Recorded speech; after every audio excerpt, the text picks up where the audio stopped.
नमस्कार दोस्तों। कई बार सुनने में आता है कि किसी आरोपी को फांसी की सजा सुना दी गई, तो हम सोचते हैं कि कैसे ये सब होता होगा। सजा सुनाने के बाद कैदी के पास कितना समय होता होगा। इसके लिए फांसी की सजा की गतिविधियों को जानना बहुत आवश्यक है। किसी भी आरोपी को सजाए मौत दिए जाने के 14 दिन बाद ही फांसी के फंदे पर लटका सकते हैं। इन दिनों में यदि कैदी कुछ खाना, पढ़ना या लिखना चाहता है, तो उसकी उन इच्छाओं को पूरा किया जाता है। हालांकि इन 14 दिनों तक उस कैदी को बाकी कैदियों से अलग और अकेले रखा जाता है। जेल मैनुअल के मुताबिक ही आरोपी को फांसी पर लटकाया जाता है। जब भी हम किसी को फांसी पर लटकाने की खबर सुनते हैं, तो हमारे जहन में ये सवाल उठता है कि क्या कैदी से उसकी आखिरी इच्छा पूछी जाती है? अगर उसने अपनी आखिरी इच्छा में अपनी जिंदगी ही मांग ली, तो क्या उसे फांसी पर नहीं लटकाया जाता? लेकिन यह सच नहीं है। उससे पूछा जाता है कि वो आखिरी बार किससे मिलना चाहता है और खासकर क्या खाना चाहता है।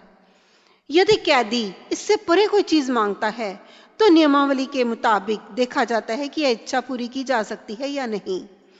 यदि उसे पूरा करने में ज्यादा समय लग सकता है, तो उसे स्वीकार नहीं किया जाता।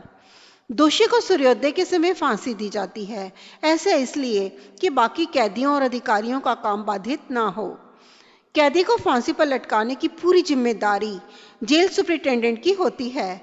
फांसी की तारीख तय होने के बाद जल्लाद को इसकी जानकारी दे दी जाती है। तारीख तय होने के 2 से 4 दिन पहले जल्लाद जेल पहुंच जाता है।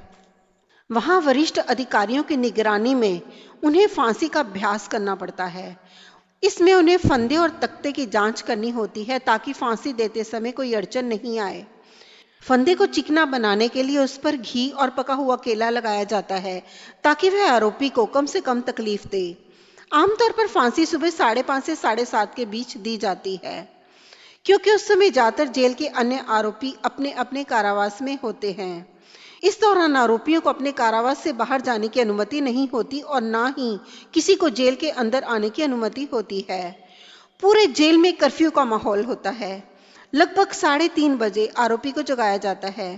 उसे जगाने के बाद उसका हालचाल पूछा जाता है। तभी जेल अध्यक्ष, मजिस्ट्रेट, जेलर उसके कैद खाने में आकर न्यायालय द्वारा उसकी सजा का फरमान सुनाते हैं। इसके बाद आरोपी को सिपाहियों की निगरानी में नहाने को कहा जाता है और उसे नए काले कपड़े पहनने के लिए दिए जाते हैं। इसके बाद उसे चाय नाश्ते के लिए पूछा जाता है।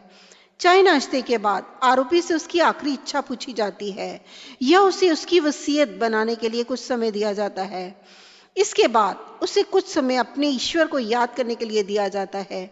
यदि आरोपी की इच्छा हो, तो उसके धर्म के ज्ञानी व्यक्ति को उसके धर्म के ग्रंथ में से उपदेश पढ़कर सुनाते हैं।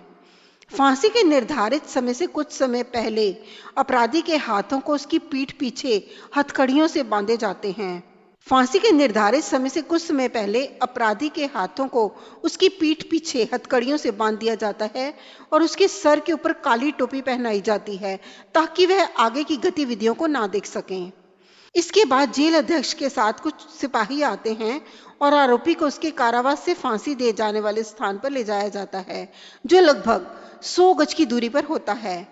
फांसी स्थान पर जल्लाद के अलावा जेलर, जेल अध्यक्ष, डिस्ट्रिक्ट मजिस्ट्रेट, डॉक्टर, सफाई कर्मचारी और 10 सिपाही मौजूद होते हैं। फांसी देने का तख्ता एक 10 फीट ऊंचे चबूतरे पर बनाया जाता है। आमतौर पर तख्ते की दाईं ओर एक लीवर होता है, जिसके खींचने पर आरोपी के पैर के नीचे के तख्ते को हटाकर आरोपी को लटका देता है। तख्ते पर खड़े होने के बाद आरोपी की हथकड़ियों को निकालकर उसके हाथ और पैर दोनों को बांधा जाता है।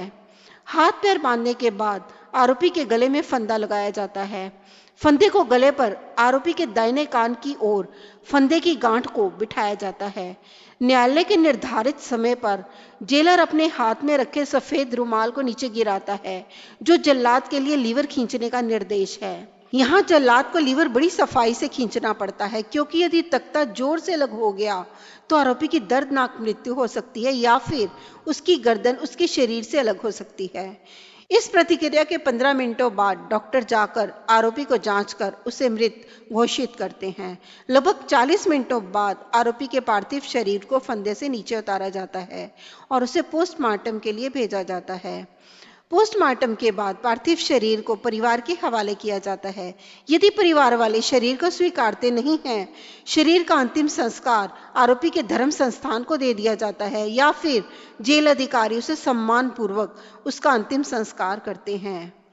आरोपी को उसके कारावास से बाहर निकाले जाने से उसके पार्थिव शरीर को फंदे से उतारने तक फांसी स्थान पर कोई किसी से बातचीत नहीं करता।